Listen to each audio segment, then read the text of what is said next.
All right, I'm going to warn in advance. I may get loud. I may get emotional. I may get angry. I may get fired up, but I'm not going to apologize for that. Firstly, I want to say thank you to the active servicemen and women and to the veterans, those of you that have served. All of our law enforcement, all of our paramedics, EMTs, nurses, doctors, PAs,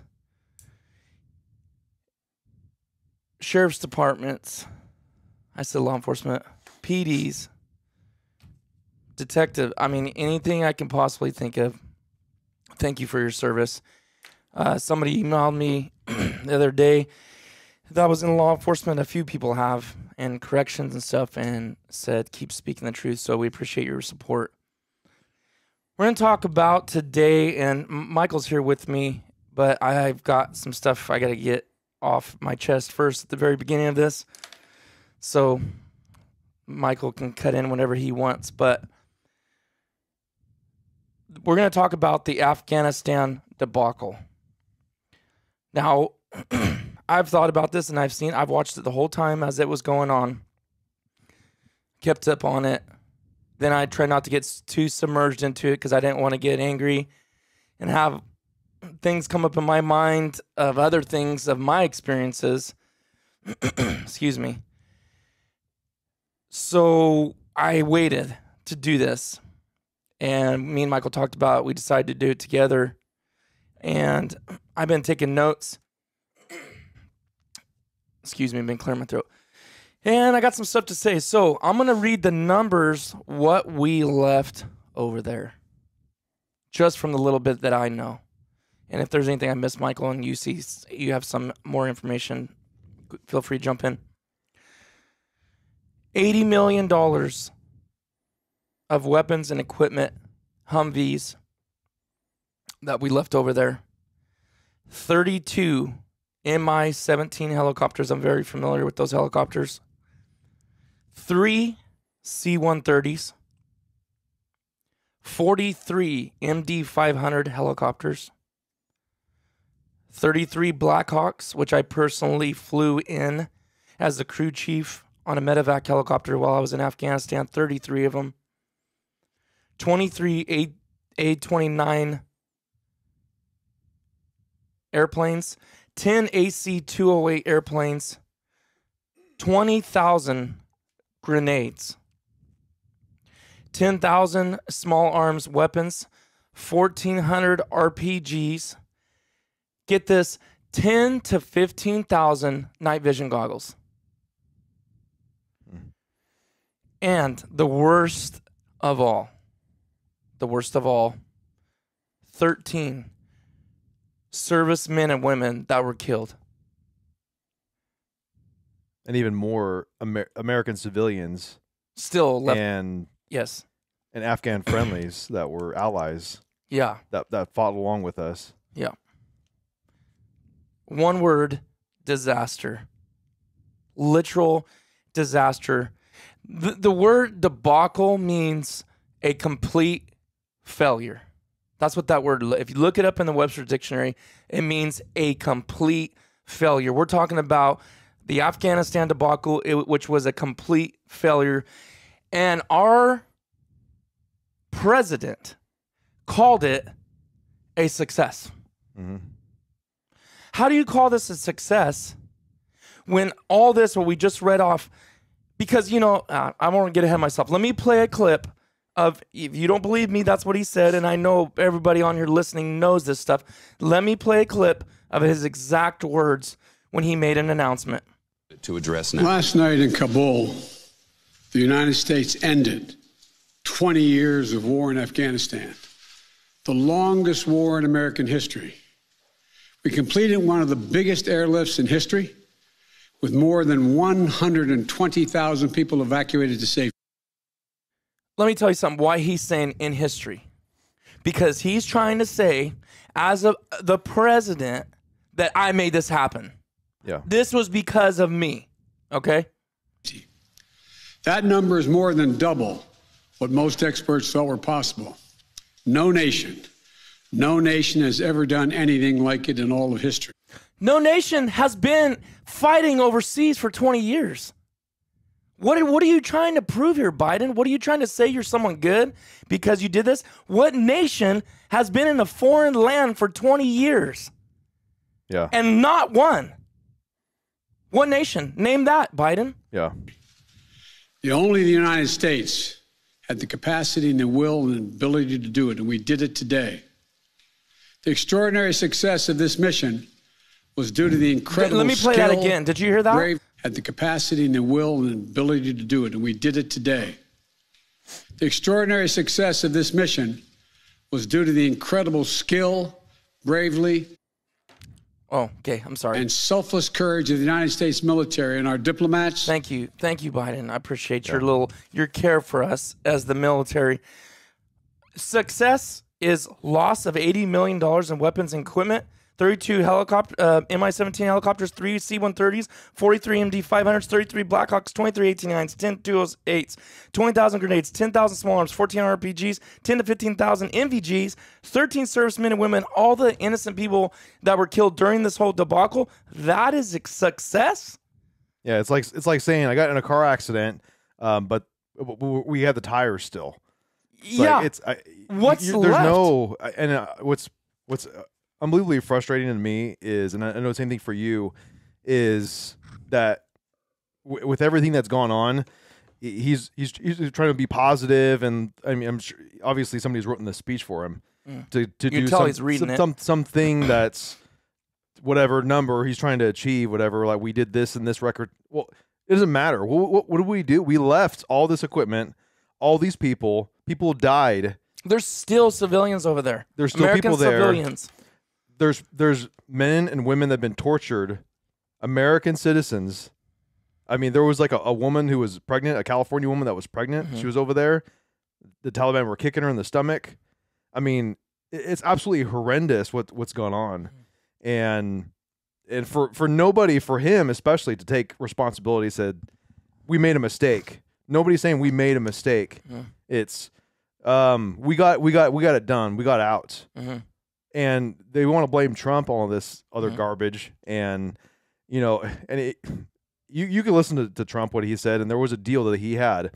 And one thing that I had watched of him and talking to the head of the Taliban when Trump made his deal that they were going to leave by May 1st was, if you kill one single person after we leave, we will annihilate you. We will come in and we will blow you away, worse than anybody's ever experienced. And the thing with Trump that Biden does not have this is, and if you've listened to talk radio, Trump is the guy with the twitchy eye that says stuff and you don't know if he's telling the truth or not, and you don't know how crazy he is. But he has that twitchy eye and he makes those threats. And honestly, he did so many things internationally that I didn't think he would be like as international as he was. But not to make this about Trump, but Biden, seeing what he did and his response, that does not give anybody any confidence in the international community, what America does, that we abandon people, that we abandon our own people. Can England rely on us? Can anybody that has other forces that we support with, and that you've been overseas with some of those guys, this makes us absolutely terrible. And who thinks that Biden is a strong leader? No, being in the Taliban. If you're in the Taliban, you're looking at Biden and him saying this stuff. Who in the Taliban is shaking in his boots? Nobody is. Well, and here's the thing. I'm not trying to say here. Okay, let's be realistic. How many presidents have we had since Afghanistan? Okay, let's go back. This is not even what this is about, because this Afghanistan debacle, and I'm talking about the pullout from Afghanistan, is completely on Biden. Yeah. Now, us being there for 20 years, of course that's not on Biden, because how many presidents have we went through? Right. And nobody's saying we need to be in Afghanistan for the next 20, 30 years. No. let's get this guy. I mean, you've been over there.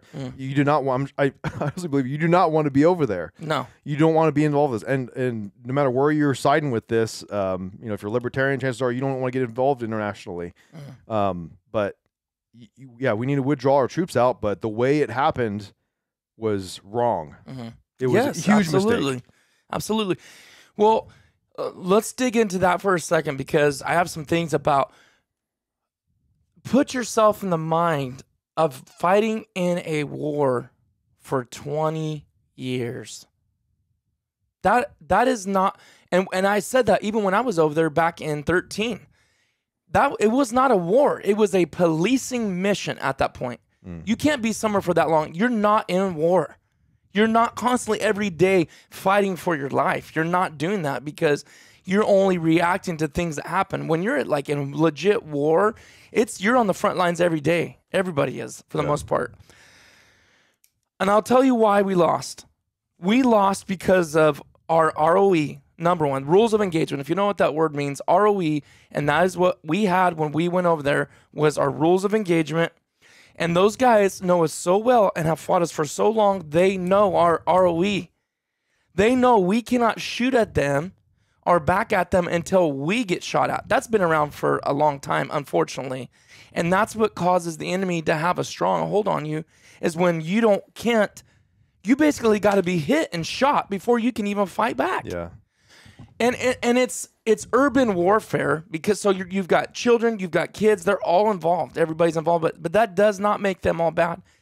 There was many, many good people over there that were innocent people, even men that did not fight. Half the time people did wrong. What they did is because they were threatened by the Taliban or the whoever else. I can't think of them right now. Al-Qaeda or any of them, that we're going to kill your whole family if you don't help us. Yeah. If you don't go plant this roadside bomb, we're going to kill you and your family and all your kids and make them watch it. And so we lost because of ROE, of our rules engagement, because when you can seek and destroy the enemy without any holds bar, you put fear of God in those people. We lost because of leadership. I seen it for my own self. And I'm sorry if you were an officer and you listening to this. I am not saying all officers are bad, but in this day and age, and where I was, again, I don't think all officers are bad, so do not get offended by this, okay?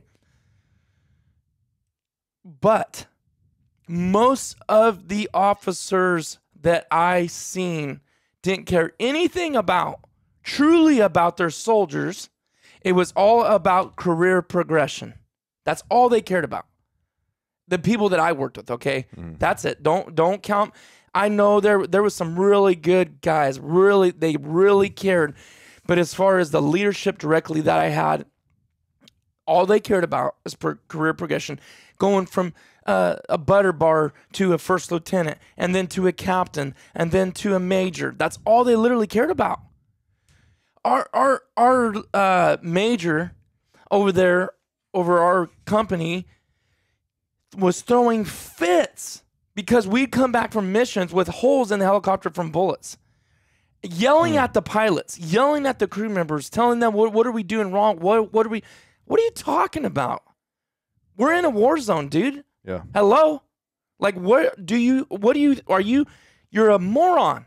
And this is coming from a guy, okay? All of us, most of us, the enlisted people, had jobs, had done careers, had careers, all this stuff. We worked in the field at home. This knucklehead come right out of high school, probably had his mom change his diapers all the way through high school, then goes straight to college, never worked a day, mommy and daddy pay for everything, gets a scholarship, good for him, he's smart and has good grades, and then he goes right into commanding people when you don't have a flipping clue about life. Not a clue. Not a clue. So our leadership has killed it, and I thought to myself, what has caused our leadership to be so bad? I've talked to some other guys. I talked to one of the guys at work. He retired full, I think 23 years. And he talked about how good his leader, he had good and bad ones. We all do. That's just like work, right? We have good and bad bosses and managers and this and that, okay? But what blows my mind is how these kind of guys are getting into leadership. Like, you shouldn't get promoted. It shouldn't be about points and about college degrees. It should be about common sense, leadership skills, and knowledge, right? Yeah. Like, that's who should be leading the show. But no, they put these idiots in charge, and then brings a complete disaster. And when I was looking back, like, what caused this? What brings a leadership? And it all goes back, to my opinion, to the education system. Because you guys, you're getting these officers that are coming here, which are the leaders. I mean, you got the enlisted men, once they get to a certain rank, are in charge of so many, and then above that, then they're in charge of so many, and just kind of, it's a nice system, right? That's meant to work very well. Yeah. But you get these officers, and all they care about is this career progression, and the education system that they go through, wherever college it is, tells them how smart they are, tell them you will be the best leader, this rah, sis, boom, bah junk. Mm-hmm. And then they go out and they have no real life experiences. And that's why any officer that I seen that was really good, I was like, man, you were enlisted first. And I don't want to get off on this tangent because, like I said, not everybody's like that. But I'm looking at all these reasons why we lost. Poor leadership. Bad ROE. The politicians. They're pulling these over here. They're the puppets. We're the puppets over there. They're over here on the state side, sitting in their lounge chairs, sipping on their tea, sipping on their martinis, sipping on their wine, pulling on these strings like we're puppets over there in pawns, is that's what we are. Yeah. And what does it all have to do with? Money. Yeah. And coming from somebody who's on the outside that's never served, just seeing things, it almost seems like when you get into those higher positions, just like I said, from outside position or outside spectator view, it seems like to me, it seems like those higher positions like you're talking about, it can get a little bit political. And it can, same way here, you can get like sheriffs and whatever, the higher ups guys that almost, they're not servants, they're not people that serve or really what their positions should be, but they're more political. They're more a face, and they're in there for the politics. And it seems like, I don't know, it seems like some of these, you get some generals, and like I said, I guess based on their background, whatever, some of them are more, it seems like they're more of a politician, it seems like, than somebody who served and fought and maybe learned some things. And because you get these other guys that you would think that were maybe like grunts, I guess, and soldiers, and they come back with this knowledge and this wisdom. And you're like, well, how come we couldn't get that guy, in the general that's all the time giving, and all the time there are good generals out there, and tons of they've been selected to give, insight and help to the president. But it seems like they can pick those that are more political, and they'll kind of bend to their will, whatever they want, the politicians. So I don't know. And it seems like you said, the rules of engagement over there that we're bound, and people flipping out on you, for absolute stupid stuff. Yeah. And it just seems like it seems all political. They're more worried about the money and what it costs or something than the soldier's life. About getting bullet holes when you're in a war zone in your aircraft and you're getting screamed at. And are you kidding me? And the average person we have no idea what goes on over there. That kind of garbage. Yeah. And when you've been shot at and somebody's flipping out because there's holes in the thing that was protecting you. Yeah. It's hard to believe. It is. Let me say this about leadership. And Matthew 20:27, this is the word. Me and my dad talked about this a couple podcasts ago and brought up the word of God because that's the only truth in this world. The sure, firm truth. Matthew 20:27 says, and whosoever will be chief among you, let him be your servant. So what is Biden's job? What was Trump's job? What was Bush's job? What was Reagan's job? What was all these presidents' job? Obama. To be the servant of the people. And the problem, what these people think, whether they're managers at Dutch Brothers or whether they're the CEO of a big corporation, when people move up in rank, what they think is, I have more power and I have it easier and I make more money. In all reality, if you're a true leader, it's harder. It's more work. Yep. It's more stress. It's more responsibility. Yeah. And you're more of a servant than you were when you were cleaning the toilets. Yeah. But people think the more power you get, the more power you get. No, it's called more responsibility you get. And I had learned that lesson a long time ago for myself.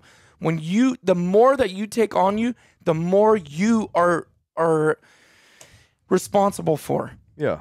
And you know what? Sometimes I don't really want to be responsible for more. I feel like I got enough on my plate, right? Yeah, no, I mean, with my company that I work with, I already know, like, I don't even know if I want to go to the next level, because then I'm more responsible for the work that you oversee. Yeah. And then nobody wants to be over us and be the supervisor over us, because those people aren't happy. Right. And they don't, they're on the clock 24/7. Yeah. They got to pick up the phone when somebody calls, and then they're managing all these people, dozens of people. So, it's no desire for me. Right. Maybe some people, like I said, some people have that. Maybe they want more power over that, or whatever desire they have. But if you were called to action and you needed to do it, and they need a leader, you would probably, if I felt like you would step up to the plate. Yeah.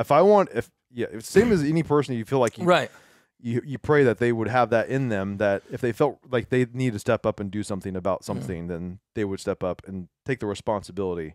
Exactly. And we've all been in those positions where, I'll do this. And I've been asked that, we all get asked at work, can you do this extra work, whatever it is.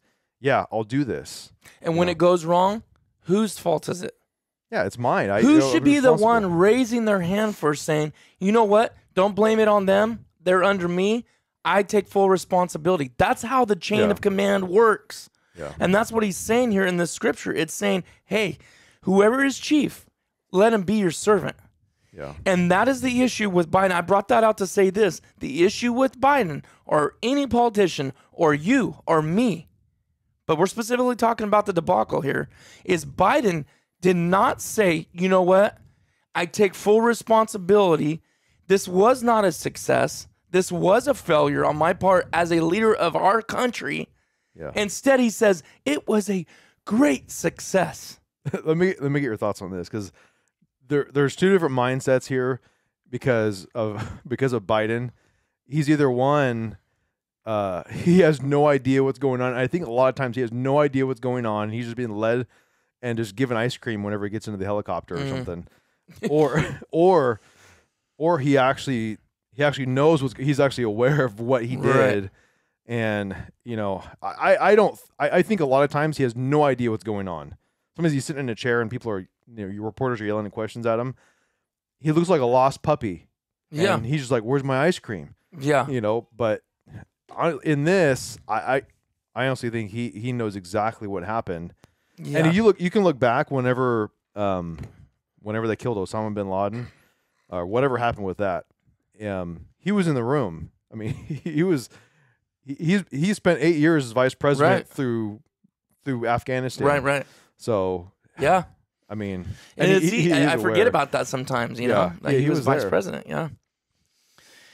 So bottom line, take ownership of your mistakes, and that's a good reminder for me too. It's like when you mess up, when you do wrong, take that ownership of it, own that mistake, and do better. And that's what I think is. I mean, you see some of the people that went before, I think it was like Congress or the Senate, and some of the generals, and they're wanting somebody to step up and be responsible. And that's the thing that's absolutely frustrating. Like, soldiers died. What was it? More soldiers died in that one bombing than with the last 5 years or 10 years or something like that combined. Right. And however many people, I mean, just the fact that we just handed the country back over to the Taliban and the manner that we did, and nobody's responsible. Nobody's responsible for anything. Nobody has their hand up. I mean, not just Biden. Nobody down. There's nobody. Nobody is. There's no repercussions for what happened, for such a sloppy job and unbelievable what happened. Nothing happened. Right. No, it's just all gonna fall away. It's just gone. It's gone. It never happens. Totally. Whatever. It's their problem now. It's literally, like you said, it's gonna disappear. It will. It's not. It's not even. I mean, it's not even brought out now. Anyways, in the middle of it, it was way pushed down than what's going on, and it's not even over with yet. Like you said, no, it's not even over with. No. do we not know how to win anymore? That's what was frustrating when I was over there, okay? I already knew when I went over there this had been going on for a long time. Honestly, I thought it was, from what I knew, right, my knowledge of hearing things going on, I'm like, I don't even know why we're going over there. It's done. It was like, whoa, I got there. It's full steam ahead still. Yeah. I mean, maybe not in certain times of this whole deal was it as hot and heavy as it was when I was there, or was less when I was there. But let me throw this at you and see what you think here. Okay, how can we truly be in a war for 20 years? You can't. Why do we not win? Let's look at something. So in middle of Korea, the Korean War, they changed it to 1 year deployments, and then you go home. Okay, think about this. We were 9 months in country, 3 months training in Texas for this and some other places before we went there. So we were only in country 9 months. Was that long? Huh? It was that long. You were there for 9 months. Yeah. Wow. Okay. Some guys still do 12 months. Some before that did. Some guys were doing 15. Even longer ago, it was almost 2 years. Guys were doing. As this progressed, it would get kind of less. Mm-hmm. But they changed that in the middle of Korea because prior to that, World War II and further back, from then on in past history, from World War II backwards, we never left. Our soldiers never left until the war was won. Okay, think about that. How does that change your whole attitude and mindset just of the soldier alone to win? Oh, yeah. You know what you think? You're in it. You know what you think when you only have there for 9 months? I just got to get through this 9 months and go home. Yeah. Not saying that when we're over there, we were all doing our dead level best. Yeah. But in all reality, hey, we got to make this happen because I ain't going home until this war is over. Yeah. World War II, those guys were over there for a long time. Yeah. Never see. I mean, that's why. I mean, and I think that changes the drive too. When well, you know you have a goal. Yes. When the goal is you're going to be here, and there was no like achievement. Exactly. Of when we do point. this, Yeah. we're done. I mean, game over. We're going back home. And that wasn't just for the old grunts. That was for everybody. Yeah. The leaders, everybody, the bigwigs. Yeah. So think about that.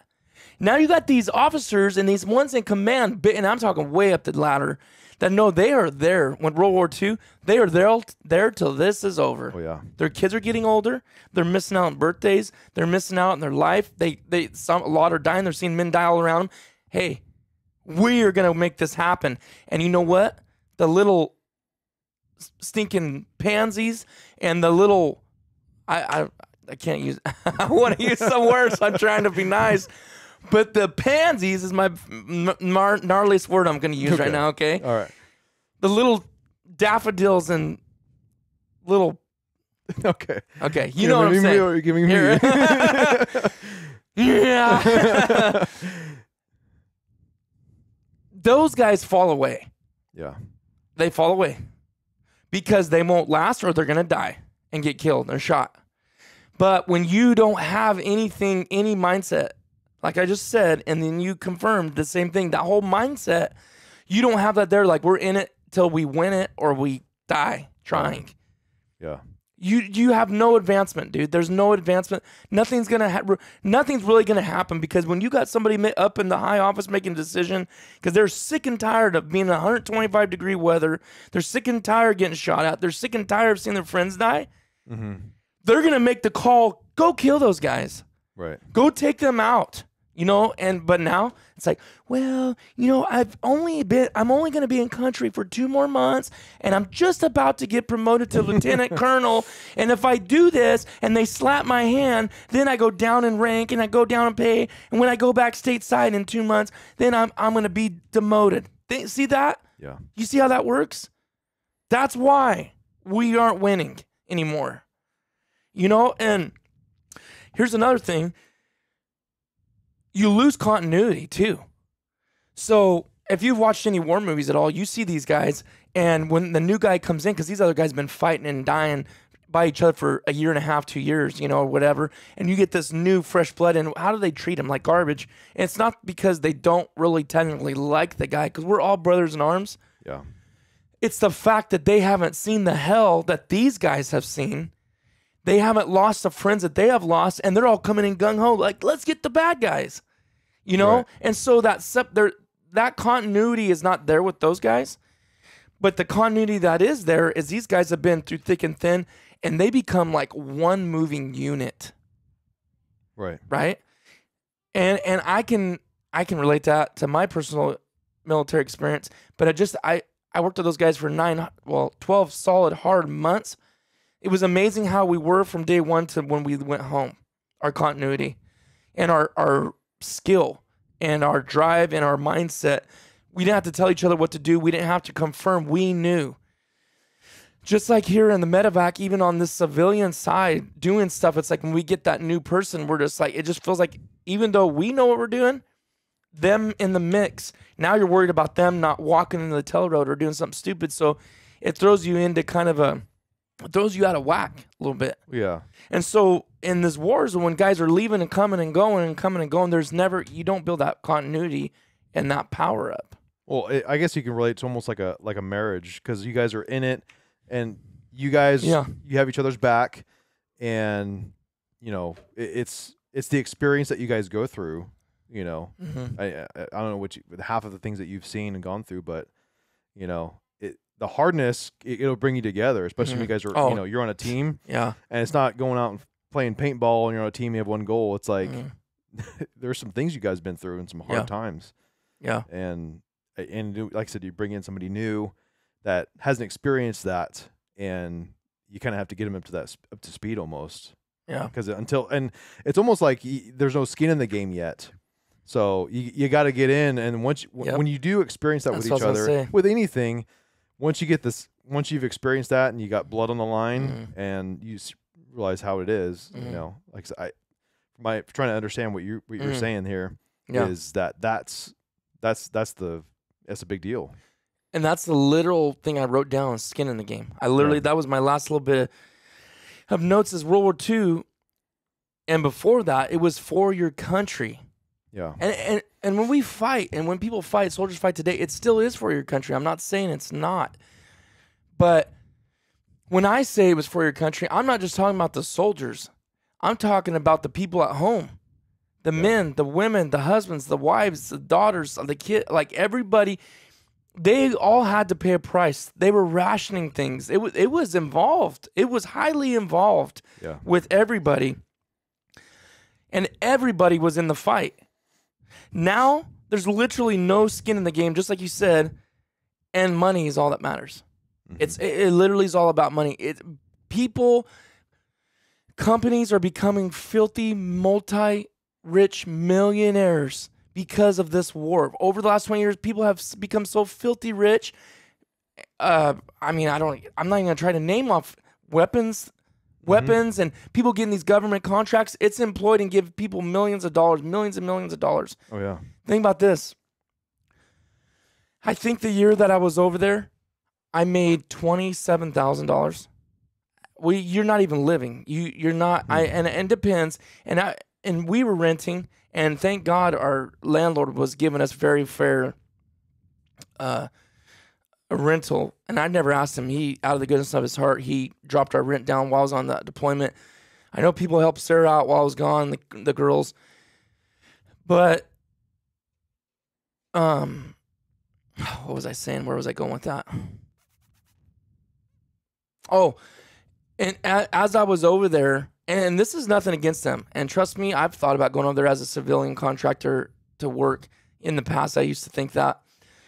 So I'm not making them sound bad at all. I'm happy for them that they can make money, and it takes nothing away from the soldiers. But think about this. I'm just trying to bring a picture to all of our minds as how much money is involved. There was firefighters on the airfield where we were at in Farah. You can go look it up if anybody wants to go look it up. I got to sneeze. Hold on. There's another one. There it is. Oh, strike three. Oh, and it come. got scared. there was firefighters there that were on the airfield because it's an airfield, and in case anything crashed, they were ready to go put the plane out, the helicopter, whatever. They one of the firefighters there told me specifically, they never did a thing. He told me himself. The firefighter talked to me. He said, we haven't done a thing. I've been here for like a year and a half or 2. And of choice, they're not forced, right? But he's making so much stinking money. He is making like $250,000 plus a year. Wow. And over here, little E4 Titus Headings, 27,000. Yeah.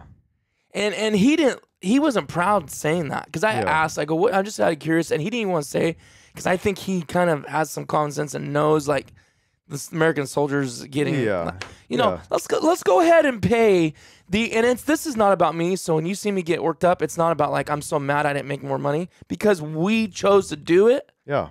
My point is, it makes me sick to my stomach to see these NBA players, these football players, all these stinking people taking a knee, disrespecting the flag, doing these things and griping about it when they're making millions of dollars. I literally want to snap. I literally want to scream and knock these idiots out. Like literally. Like put my hands around their stinking throat and knock them out. Because it's like, how can you, at the country that you get to be in and make the money because you can shoot a stupid basketball, think that you have the right to talk like your country like this and say we don't fight for you? Let me tell you something. When we were overseas, do you think I seen a difference in color? Do you think it made a difference to me if you're from Puerto Rico, from Nicaragua, or South Africa? It don't stinking matter. Yeah. We fought together. I never have cared what color your skin is. Yeah. Ever. And to say this white privilege garbage, we can get off on a whole nother tangent here, because this all involves this. Yeah. This stupid woke thing. Give me a break. Give me a break. Yeah. And that was, you know what? I can line up all my Mexican, Portuguese, and black friends up here and my white friends in here right now, and they would say the same thing I'm saying. Yeah. It's like, who are these? You know what it is? It's the stinking media. It's the politicians. It's not, it's the libs. It's the conservatives. It's the Democrats. No. It's a whole different level that we're dealing with here, guys.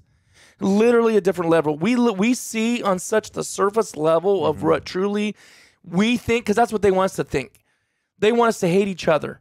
Okay, who gives a care? We don't agree on everything. Right. We're still friends. We're family now. Yeah. We don't agree on everything, but we can have civilized conversation, and we can disagree without hating each other. Same with the Republicans and Democrats. Long time ago, they could do the same thing, and they would get in those rooms, smoke their cigars, and drink their brandy, and fight and argue and still be friends. But today, what they have done is turned the American people on themselves. And the unfortunate thing is, most Americans are in the center aisle where they will have a conversation. Totally. Whether or not they disagree. Yes. Because, I mean, we all have family and friends that do disagree, that may be on the other side of the aisle. And then you will have these fringe people that are on the other side that we see videos about that are just absolutely nuts. Yeah. That flip out because somebody didn't have a mask on, and they do a video and they're crying or something like that, or they're just they're cussing somebody out because of whatever stupid thing. And then there's the absolute racist person, and there's racists out there. Yes, I'm not saying there's not. But not every white person's a racist, right? Or they're not. I mean, saying every white person's racist is racist. Yeah. And it literally is. The fact that you can't, is judging somebody by the color of their skin. It's not, it's regardless of their white, black, brown, don't matter. It's judging somebody by the color of their skin. And honestly, with the woke thing, I mean, we're totally kind of on a whole tangent here now, but is the fact that like this last year, it seemed like they're canceling Martin Luther King. When you're canceling Martin Luther King Jr. and you'd rather judge people by the color of their skin than the content of their character, you'd totally flip the script on, what he said. You go down the wrong path once you've done that. I mean, you may not have to agree with everything that he's done, but the fact that what he said is true, and yeah, it's just absolute garbage. And like I said, we kind of hit a little tangent there. I did have this clip I wanted to play. Okay, yeah. And play I it. guess your thoughts on where this is going to. I don't know if you wanted to. Well, I guess we still have some time, huh? Yeah. So, I could preface this here. This is I haven't seen this movie, but I heard about this movie, the clip from this movie, and this movie is called Lions for Lambs. Like I said, I never seen it. Is it your phone turned all the way up? Because sometimes when you plug it in, it wants to turn it down. This movie came out in 2007. So Okay, yeah, you were. FYI. So 2007. Think about that. How about a strategy to bring the troops home?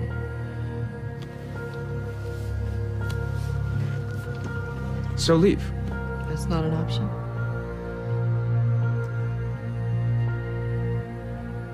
Okay, let's play this out.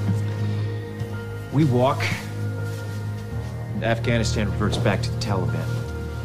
Only now the Taliban has metastasized into something infinitely more vicious and potent because they're now 2-0 versus superpowers.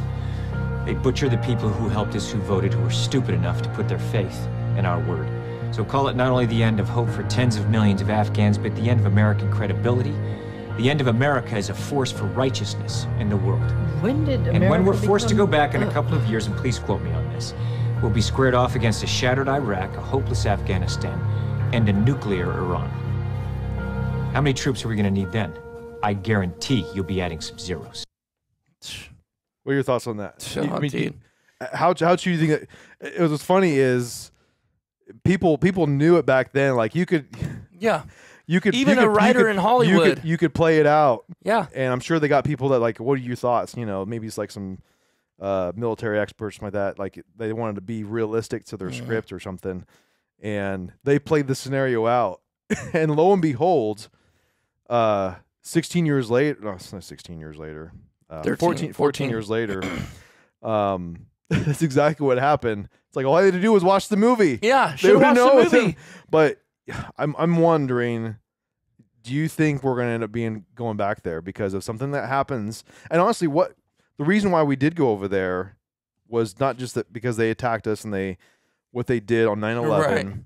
but we were going to end terrorism because we were going to track down the root of terrorism and end it. Right? That was supposedly Right. why we went over there. But since we've pulled back, and then obviously they're still there. You know, And doing exactly what that said. Yeah, exactly. Literally butchering those people now. I'm wondering how soon will it be? Will it be years? You know, will it be months? You know, I don't even. And I'm hoping that if we have 4 years of, you know, after his whatever, I don't even know if he'll last a year, or if you have 4 years of whoever's next, Kamala or whatever, you know. They obviously could see who's in charge and who's going to be calling the orders, who the commander in chief is. They know that they're not going to be there's no fight right here. Mm-hmm. They can do whatever they want. But Iran has always been the lurking giant, in my opinion, in the background, because they're way smarter, way more powerful, way more qualified to fight, and we're fortunate that we haven't been involved with them yet. Yeah. And I think that it is funny how he says about Iran in there because, see, the difference, the Afghan fighters over there they're just, how do I say that? They just don't care. I'm not going to say they don't fear. Yeah. I mean, I don't know how to say that. That's their one goal in life. That's their desire is to kill the American. They hate the Americans. They chant that. They're in our country yelling that, burning the flag in our country. Yeah. Right in the United States, those people are burning the flag in the United States and saying death to America. Yeah. Death to Americans. I can pull up actual live footage. Right. Minnesota. They've had it up there. Those guys up there. My friend was a cop in the Twin Cities. He said it was the most unbelievable. And if you haven't heard that episode, you guys go back and look back. Man, I wish I remember what episode that was. It's actually mind-blowing, the stuff. I don't even know if we got into the stories of that stuff, but I got so many stuff pulled up here. I kind of want to tell you, though, because you would probably want to go listen to that, and you probably ain't going to want to go back and, look. Let me look real quick. Has to be in. So here's dates. No, that's not that one. That's back to civilian life. Anyways, I'll find it here in a second. But he was a cop there, and it is very Muslim in that area. And again, I'm not. I don't even want to go down there. I don't have enough knowledge to go down that road. But when I'm saying Muslim, so I'm saying that the kind that wants to kill Americans. Yeah, there is and I don't know if it's like, was it Islam or yeah. We're not professionals on. No, I'm not religion, trying to even go down that road. There is an extremist sect of Yes. a religion that is, that wants Sharia law and they want, like you said, death to America, and we're just infidels, and right. They have their religious belief that what they're doing is right and just. Yep. It is literally they're convinced of this thing, and it's true. It's just, like I said, there's extreme sides, and that these people will not get along with just any regular person. Right. White, black, don't matter. Yeah. It's just their mindset and their religion, their belief. Yeah. And and that's what the Quran says. Quran, whatever you want to call it. Sorry if I'm pronouncing that wrong, but that's what that says. I mean, there's a lot, I'm not going to say, and I've read a bunch of it, but I have read some of it, specific parts, because of people have said things, and I've confirmed myself. Episode 47. So if you want to go listen to my buddy, we were in Afghanistan together. Actually, I lied. That's him. We're talking about flying Black Hawks in Afghanistan, and that gets pretty gnarly on that episode too, because we're talking about our experiences over there, and I don't want to get into those stories again. So if you want to hear that stuff, go check it out. And by the way, you can listen to, if you would, please subscribe to the MVM Show YouTube channel, even if you don't want to watch or listen to on there and you like Spotify or Apple Podcasts better, or Stitcher, whatever you listen to. But please go subscribe. We're trying to get to 1,000 on there, so we'd appreciate it if you could. Let me, there it is, episode 69. It's called Training Day, Life on the Streets as a Cop. And it's my buddy, Matt Conley. He has that really deep voice, man. Yeah, I remember that. he's really, I need to call him up and have him on here again. And there was so much stuff we didn't talk about that he's told me. Yeah. Yeah, one thing I ever since this happened, I was wondering, like, well, yeah, for a regular person, a regular civilian that never served in Afghanistan, I mean, I really hated what happened and really disagree with everything that's gone down. I don't think anybody, left, right, or center, did not agree with what happened. Right. But I was curious of how somebody who was actually over there, who like knew these people, who was, you spent 9 months of your life over there, where you were coming from. Obviously, I mean, people watching could see the passion, they could hear the passion from that. And I think everybody that I've heard that has served over there is just, they have that same passion that they can't believe that what's going down. And there's some that openly said, yeah, I voted for Biden, and now I really regret my decision, after seeing what happened, because they can't understand why would you go out like this? Yeah. Like, it was, no matter who you are. Yeah. You're doing it to your own people, your own countrymen. Like, why are you doing that? Right. It's like, it's like if your house was about to be under attack, and you leave with all the guns, and you leave your daughters and your wife here. Yeah.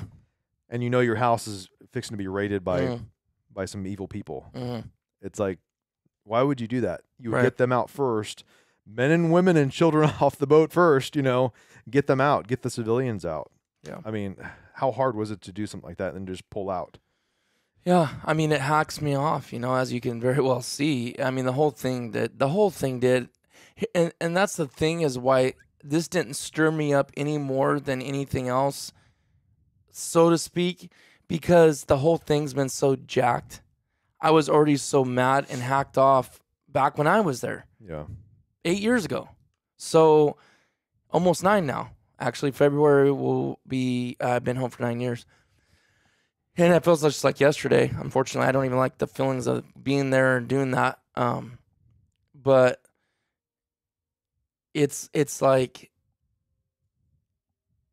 leaving there then was like, what's the point?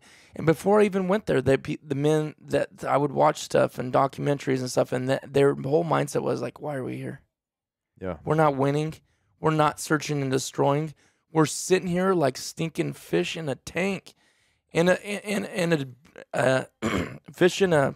Why can I not think of that term? Fish in a barrel. Fish in a barrel. Restrepo. And I'm not going to try to condone these. I apologize. There is a lot of foul language in these. But that's a true documentary. It's the most depressing thing. And that's why I'm like really not pushing anybody to go watch that. It's a literal live documentation and video of these guys' year deployment. Is it Restrepo? I think it's Restrepo. I won't ever watch that again. I'll tell you right there. And the reason I won't, and that's not the only one. There's a bunch of them. Yeah, Restrepo's one of them. Basically, what it was is Lima Company, 3rd Battalion, 25th Marines was deployed to Iraq. This was in 2005, and it's basically their story. So anyways, there's a couple like this. They ain't the only ones. But they were fishing a barrel for what? I mean, they did their job. A lot of them died. And I was so depressed after watching that because it was after I had got back. It brought all the emotions back, all the feelings will be there. And I didn't go through anything what those guys did. And it's like, okay, there is a part of you that just being in war is going to affect you in some way or another, right? Yeah. It's just bottom line. But the part that affects you that doesn't have to be there is the part where you have a mission and you can accomplish it, not just surviving. That's all these guys were literally doing. They were in this hole, and the Taliban is on everything, just every day shooting on them. How do you come back home normal from that?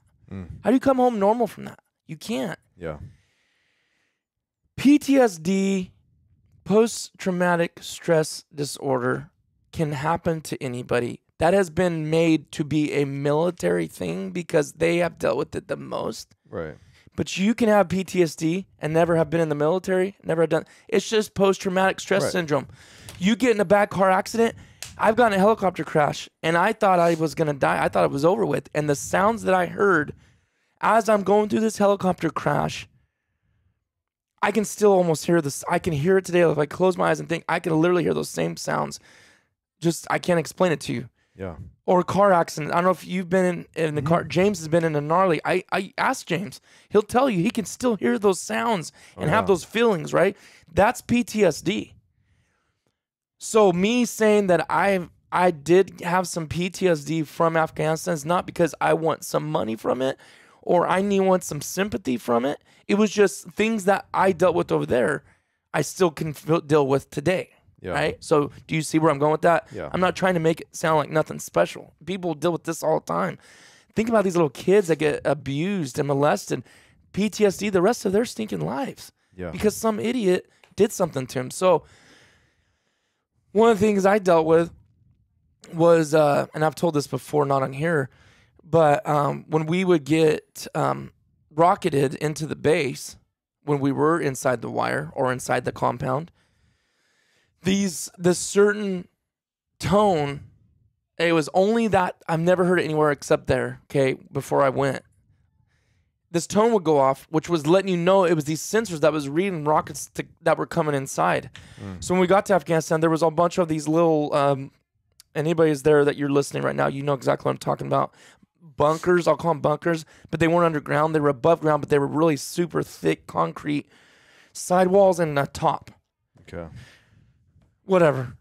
But the thing is, in all reality, unless you were standing right by it, once those things went off, there's no way you had time. And so when you first get there, like the newbie you are, what was that? It's, you know. And then after a little while, you laugh at it. It's a joke, right? Oh, here they come, you know. In all reality, you could die. Really. The odds of it aren't very good, but you could. I know I have a couple friends that our rockets landed right, you know, 100 yards from the tent and blew up, you know. I had one guy who knew the rocket came inside and never blew up, and it was right by his tent. Wow. Think about that. Anyways, but those tons would go off. It never affected me, never bothered me. After a while, we'd laugh and joke about it. The closest I ever been to one was like where it hit and it exploded was like 150 yards. I was out, we were working on the helicopter, came in, and we're like, oh, here we go. Where is it? Boom, you know, and it's like, you missed. Okay, that's just the dark humor you have, technically. Right. But it was all fine and dandy over there. When I came home, I had been home for a couple months. I was in the garage door was open. We have a high school right by our house. And I was doing something with Rocky, I think. Did I even have Rocky then? Maybe I didn't. No, I didn't have Rocky. What am I saying? That was 7 years. When I got back, it was almost 8 years ago. So now I have Rocky. Rocky's only 4. I don't know what I was doing in the garage, cleaning or something. And before I knew it, these tones go off at the high school. Before I knew it, I was on. This is almost embarrassing, honestly, because I don't know. I never even did that over there. I don't know why I did that. But I was literally almost having a panic attack. My heart was beating out of my chest so bad. I could feel my neck just like, and all those senses came back. And I actually was down on my hands and knees and I was like, what are you doing, you idiot? You know, down there, and heart's beating on my chest. And I'm like realizing, like, what are you doing? But somewhere in my subconscious, that sound brought me straight back to Afghanistan, even though it never bothered me over there. Right. It affected you. It just affected me somehow, right? So and it still goes off, and that doesn't bother me for years, but it's just weird how something in your brain, any of our brains, something can trigger, like you smell something, and it can take you back to your childhood, right? It's just crazy how the brain works. But so these guys, that ain't nothing compared to what these guys are driving. Like the guys I felt sorriest for, I'm sorry for going on and on, but the guys I felt sorriest for, one of them was for the Army. Guys was the combat engineers, because they were doing every day, all day, sleeping in the same clothes for 2 weeks, sleeping in the MRAPs and the Humvees, and just driving down roads when any minute a roadside bomb could go off. Can you imagine just driving up and down those stinking roads? How can you ever rest? How can your brain ever relax? Right. And I'm sure that affects them when they're driving here. How can you just, dude? You see something on the side of the road on 99? Yeah. Oh yeah. I have so many stories of guys swerving. Yeah. Like thinking it's something that it's just maybe reaction. a loud bang, something hitting their window, a rock hitting the window, and just completely snap. You know that's got to affect them somehow. Oh, dude, and the thing, and so that was a very, very long story and illustration to bring my point across, is how this is affected and what is done to people. It is part of war, but 20 years. Yeah. Think about it, Michael. How long was World War II? Do you know the exact? Like 4 or 5 years. Well, at least for us. Where I'm not a history. I'm sorry that I'm not better. Maybe you can look that up real quick. It seems like it was only a few years though. I thought it was, and how horrendous that was, right? But that was a one generation of soldiers, or one generation of men, right? Yeah, 6 like, years. 6 years, okay. Yeah. That was that window, that 6-year window. So, okay. So say if these guys get in when they're 18, and now we're 4 years in, okay? Those guys are 22. That next group, that when that started, were only 14 years old, and now they got in, and they still spent 2 years in. So you got a couple groups of people getting in, right? Spread out, if you want to spread it out like that. 20 years. I think about this too, is talking about being disconnected. That's generations. Is we went in there from 2001, and there's got to be people that are enlisted that are overseas, that were overseas in Afghanistan, that weren't even born when September 11th happened. Think about it. You can't be any more disconnected from why you're over there. I don't exactly. think.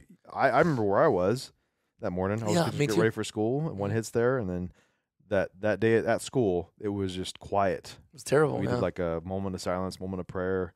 I thought we didn't even have school that day. I thought Well, it was. I was in. Oh, I you went, were- I was here at school. I wasn't in our Christian Okay, school okay, yet, okay. so, Yeah, they ended up. Dude, that was the most depressing. I remember right Yeah. where I was standing. yeah, It was the most depressing day. yeah. Yeah, like what? So what was it like there? What all day was it? Just like Yeah, super it was just. somber. It was somber. No solemn. cell phones. No, Yeah. we didn't have cell phones. I mean, we weren't connected like that back then, and I'm sure I didn't know anybody that personally, but I got to know that there was somebody who had somebody who was enlisted, Mhm. some dad or something like that had to have been enlisted at the time, I'm Mhm. sure. So, and I know at that moment too, there was people my age, a little bit older, they wanted to enlist, they wanted to go fight. Oh, dude. Yeah, because, instantly. I was 17 years old, so But you can get in when you're 17. If Okay, your birthday's on the right date, you can go do training, and then when you turn 18, then you can That's how you finalize. do it. Yeah, that's how I've seen them do that. So I'm sure that people that I knew, I'm sure Oh, I'm yeah. sure they enlisted at the time. And how many died Yeah, in that first stint, several years of time? yeah. Because, like you said, the last what'd you say? That was the most that died in 5 years. The last five, more than had died in the last 5 years. I forgot what the statistic is, but it's like we really haven't been losing. We were really losing many people. Mhm. It was really rare for somebody to die over there. It seemed, and Yeah. there was more people that died in that explosion than I forgot how many years it was, but it was like it was unnecessary. It was really unnecessary. Totally unnecessary. Did you ever watch any of those, the parents, little, well, there was several, but I've watched a few of the parents talking about it. It was just nothing but Oh yeah. hate and disgust for why this I mean, yeah. Well, and one thing too is, and you kind of have to get on Biden on that again too, is like because he addressed something and he was meeting with the parents. They didn't want to. that A lot of lost. them didn't even want to, I don't think. A lot of them, I'm sure a lot of them didn't, and then some that did, he kept on saying, "I know what you're going through because I lost Bo, whatever." Are you It's like, kidding? first of all, Bo He did not said that? die overseas. He died from like cancer or something. He served, but he came back and he died from cancer or something. And it's like, Oh, my you have no goodness. idea. And I mean, they were pretty ticked, and a lot of the parents were saying all they could do is put it back on themselves. And we all know those people that just like they can only talk about Yeah, themselves. Right. That's what he did. And that's exactly what he did. And I mean, for me to know that I lost my child unnecessarily Right. because of some man's decision, Yeah. and then you're trying to say, you know how I feel, Yeah. you don't even talk to me. Yeah. Don't even. Yeah. Yeah, can't believe I that would you be. go. I won't even tell you how upset I would be. Yeah. It would be unbelievable. Yeah. So, I mean, yeah, I can't understand it. I mean, I really hope that, I mean, something does happen with it. I guess we all just hope and pray, but I mean, what hope is there? You Yeah. see how things are gone. Yeah. I mean, I don't know. And it's mind blowing to even think that we still have as long as we have left for this. It's like, how can I mean? It just. Yeah, I do not say the word depressed, but it is depressing. yeah, It's like 3 more years of this. yeah. Like, how is that even possible? Like, how can we even be afloat still? Right. You know, it's like I'm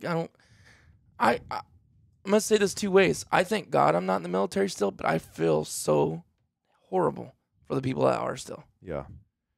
I can't imagine. and I think that's you hear things, and I think it's becoming a different creature. You talk about the woke, garbage, and that has made its way into the military. Yeah. And it's really unfortunate Mhm. because I know you deal with all that garbage, and it's to get that in the military when the military has Their own problems. there's a goal that in the military. Right. I mean, you're not looking for the woke. You're looking for those that'll have integrity and perseverance and that want to have responsibility over their actions and somebody who you can trust. And when you made it about all this other garbage, that this is who we want. No. We want people that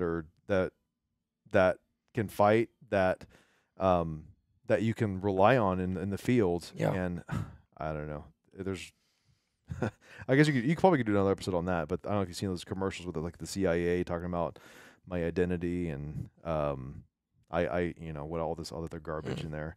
But the commercial for some of this garbage is unbelievable. Oh, for all that stuff. For like the CIA and then it's really not. I mean, I remember watching like the commercials for like the Navy SEALs and stuff like that. You see the guys coming out of the water, and you know, and you knew if you wanted to be a Navy SEAL, you had to be one bad mamma jamma, right? You know, and that's not the case anymore. You know, we want you if you're. Oh, really? So they're putting that's literal advertisements now that are just kind of yeah. They basically have gone woke. The military. You're kidding. Not only a certain section, but it's out there. Yeah, and I mean, there's plenty of videos and stuff like that. I've seen one video that was insane, but I'm not going to talk about what was being said in that. And they've even some of the people, you know, in whatever the center, they were addressing people, and then they were asking, I don't know if they were generals, wherever they were, but they're asking if they were reading these books and stuff like that, these woke books, and you know they weren't commenting on it or saying they were negative against it or anything like that. They didn't want to speak against it. So. Boy, isn't that the perfect thing they can do is destroy our military from within. Yeah. Destroy our own military, because they would love that. They would love to have a bunch of drones doing what they say and not question it. That's another thing. Think about that. That's another thing too. That's scary. The drones. the drone strike that I don't know if you heard about that. The drone strike that we did because we thought there was somebody in the Taliban was somewhere. Yeah. And then it came out that we just drone struck whoever. Yeah. Some random civilians. Right. But they never talked about that though. No, some guy did. He came up and said, "I'm taking responsibility for this," but nothing happened. Right, that's what I'm saying. Yeah, we just killed a dozen people, and there's some children in there, by the way. Yeah. Oh well. Moving on. And nothing. Oh, man. Just our point for this whole thing is, don't watch the media. Me and my dad talked about media propaganda on whatever that episode was, and it's just like you're just hurting. Even if you don't believe it, it's just not good to go in your brain. Yeah. Just don't put it in there. Yeah. You know, you start wondering things. It's not conspiracy theory. This is real life stories. Oh, yeah. True. Yeah. Experience I've seen for myself. You know what I mean? It's like, man. But I don't know. Maybe we call that. Do you got anything else specifically, or should we call that a day on this episode? Yeah, we got to lighten it up next episode. No, we got to do something. I mean, like just. Yeah. No, we are. Stay tuned, Michael. We're gonna do an episode if you any waterfowl hunters are even on this. Are you there still? Hello. Hey, let me. Hello, testing. Crickets. 1, 2, 3. Cricket sound effects here.